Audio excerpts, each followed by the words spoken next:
Ayak bulan şekil yok ama. Makas kayındır makas.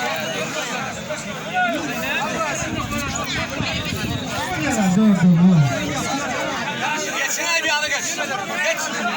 Geç bir yana. Oy dönüyorlar diyor. Yaşlarla toy abi. Hakkı, mehman oğlan. Kamera aylan ağa kamera. Kamera. Aylan. Şunda doğna yonna gayratı aylan ol ha.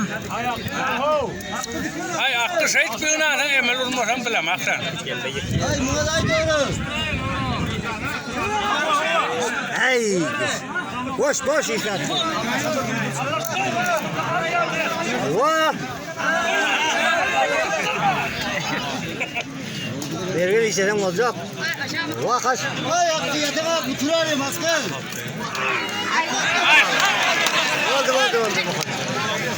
Bana da bizim pehlivan. Makas pehlivan. Makas diyelim. Bizim pehlivan yengişten. Ova. Ağlardan bizim çarpma, el çarpma oldu. Hiç kaçana çarpılmadı o el diyene. Türkmen uğraşın tarihinden. Yarısı oldu el çarpılıyor söylüyor. Yok ikinci tapına göre çekeni de orada olur.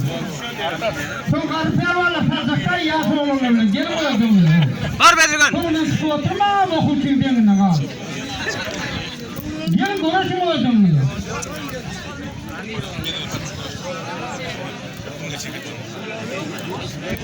Kahramanım çıktı mı? Vallahi ya Mehmet'e. Kahraman gözüküyor da. Kahramanım var. Kenan var ha bana. Şöyle yarın at gelsin tutanmadan bulası sortma oğlum. O da düşünüyorum. Diyorsun ya ben abi. Sorma ama. Resmiyen mi lan oradan? Resmiyen mi lan? Yerden demlenler. Yesin. Yes oynamış. Yes oynuyor. Ne için oynamaymış lan? Ama ya kötü oynamamız değil mi? Yes oynamayı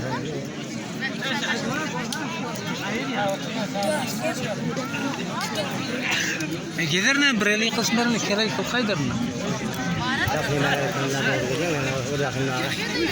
Ay bol mehman. Kahramanım. Ay biraz da olur. Başın içinde o görüşecek.